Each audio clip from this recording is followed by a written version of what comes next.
AP BJP ఉపాధ్యక్షుడు MLA Vishnu Kumar Raju ఒకప్పుడు fire బ్రాండ్గా ముద్రపడ్డారు. వైసీపీ హయాంలో తన పదునైన మాటలతో విమర్శలతో మీడియాలో కనిపించేవారు.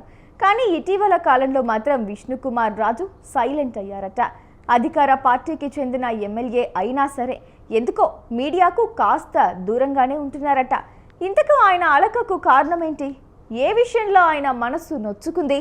ఈ ప్రత్యేక కథనంలో చూడండి.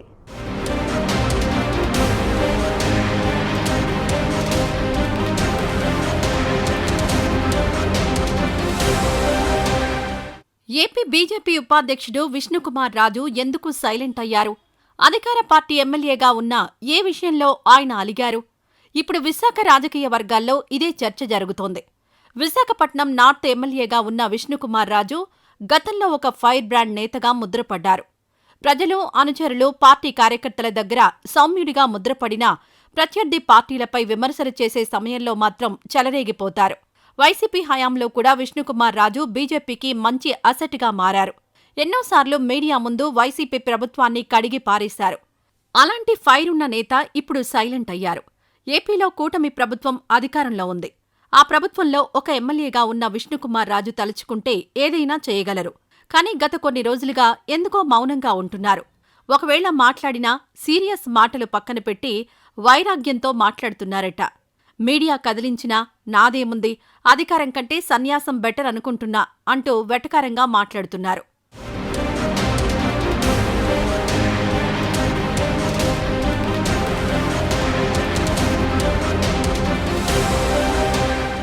రెండు 2014లో తొలిసారిగా విశాఖ నార్త్ నియోజకవర్గం నుంచి గెలిచిన విష్ణుకుమార్ రాజు అప్పట్లో బీజేపీ ఫ్లోర్ లీడర్గా కూడా వ్యవహరించారు. 2019లో టీడీపీ, జనసేన, బీజేపీ వేర్వేరుగా పోటీ చేయడంతో విష్ణుకుమార్ రాజుకు ఓటమి తప్పలేదు. ఇక 2024లో బీజేపీకి టీడీపీ, జనసేన మద్దతుండడంతో ఏకంగా 47,000 ఓట్లకు పైగా మెజారిటీతో విజయం సాధించారు. సీనియర్ నాయకుడు కావడం, గతంలో ఫ్లోర్ లీడర్గా కూడా వ్యవహరించి ఉండడంతో తనకు తప్పకుండా మంత్రి పదవి వస్తుందని విష్ణుకుమార్ రాజు భావించారు. కానీ బీజేపీ అధిష్టానం సత్యకుమార్ పేరు సిఫారసు చేయడంతో బాబు క్యాబినెట్లో విష్ణుకుమార్కు చోటు దక్కలేదు. అప్పట్నుంచే ఆయన కాస్త అసంతృప్తితో ఉన్నారు.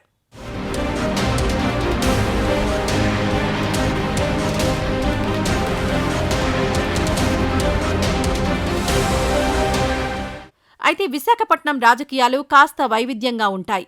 ఇక్కడి రాజకీయ నాయకులు ఎప్పుడు ఎలా రియాక్ట్ అవుతారో చెప్పడం కాస్త కష్టమే. అయితే దశాబ్దానికి పైగా విశాఖ రాజకీయాల్లో కీలకంగా వ్యవహరిస్తున్న విష్ణుకుమార్ రాజు అందరినీ కలుపుకుని పోయేవారనే టాక్ ఉంది. పార్టీలకు అతీతంగా ఆయనకు స్నేహితులు కూడా ఉన్నారు. రాజకీయంగా ఎవరికి ఏ కష్టం వచ్చినా తగిన సలహాలు, సూచనలు కూడా విష్ణుకుమార్ రాజు ఇస్తారని అంటుంటారు. అలాంటి వ్యక్తి ఇప్పుడు ఎందుకో ఒంటరిని అయిపోయాననే ఫీలింగ్లో ఉన్నారట. అందుకే సైలెంట్ అయ్యారని తెలుస్తోంది. అధికార పార్టీ ఎమ్మెల్యేగా నియోజకవర్గంతో పాటు ప్రభుత్వంలో కూడా చక్రం తిప్పే అవకాశం ఉన్న ఒక సాధారణ ఎమ్మెల్యే మాదిరిగా వ్యవహరిస్తూ ఉండడం ఆశ్చర్యాన్ని కలిగిస్తోంది. అయితే తన కోపమంతా వైసీపీ నాయకుడు కేకే రాజు మీదే అనే టాక్ కూడా వినిపిస్తోంది.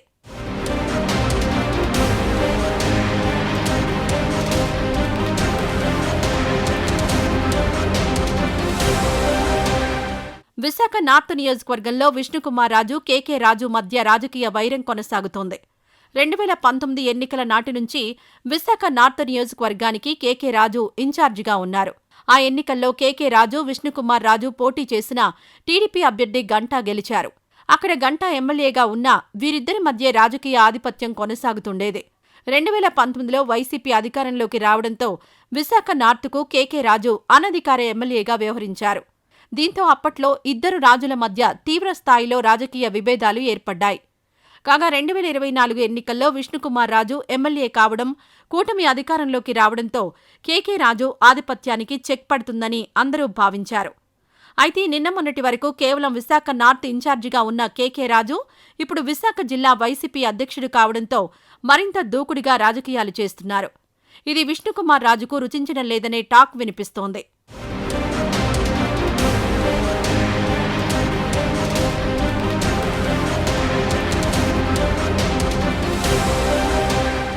వైసీపీ హయాంలో చంద్రబాబు వైజాగ్ పర్యటనకొస్తే ఆయన విశాఖ ఎయిర్పోర్ట్లో కేకే రాజు అడ్డుకున్నారు. 2022లో విశాఖకొచ్చిన పవన్ కళ్యాణ్ను వైసీపీ నాయకులు అడ్డుకున్నారు. దీనికి నేతృత్వం వహించింది కూడా కేకే రాజే. ఇలా వైసీపీ హయాంలో చంద్రబాబు, పవన్ పర్యటనలను అడ్డుకున్న కేకే రాజుపై కూటమి అధికారంలోకొచ్చిన తర్వాత ఏమైనా చర్యలు తీసుకుంటారేమో అని విష్ణుకుమార్ రాజు భావించారట. కానీ వైసీపీ జిల్లా అధ్యక్షుడిగా ప్రమోషన్ పొందిన కేకే రాజు మాత్రం మరింత దూకుడుగా ముందుకు వెళ్తున్నారు. కేకే రాజు మీద ఎందుకు కేసులు పెట్టి అడ్డుకోవడం లేదని ఎమ్మెల్యే విష్ణుకుమార్ రాజు ప్రభుత్వాన్ని బహిరంగంగానే డిమాండ్ చేశారు. రెండు పార్టీల అధ్యక్షులను అడ్డుకున్న వ్యక్తిపై ఎందుకు చర్యలు తీసుకోవడం లేదని గత కొంతకాలంగా విష్ణుకుమార్ రాజు ఫీల్ అవుతున్నారట. తన రాజకీయ ప్రత్యర్థిని అలా వదిలేయడం విష్ణుకుమార్ రాజుకు ఏమాత్రం ఇష్టం లేదట.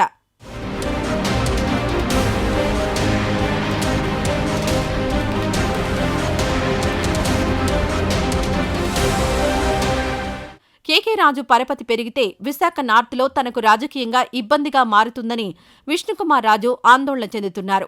ఇప్పుడు కనుక కేకే రాజు దూకుడుకు అడ్డుకట్ట వేయకపోతే అది మొదటికే మోసం వస్తుందని భావిస్తున్నారట. తాను ఎంత చెప్పినా కూటమి ప్రభుత్వం పట్టించుకోకపోవడంతోనే విష్ణుకుమార్ రాజు అలిగారని, అందుకే సైలెంట్ మోడ్లోకి వెళ్లారని తెలుస్తోంది. మరి ఇప్పటికైనా కూటమి ప్రభుత్వం విష్ణుకుమార్ డిమాండ్ను పరిశీలిస్తుందా లేదా చూడాలి.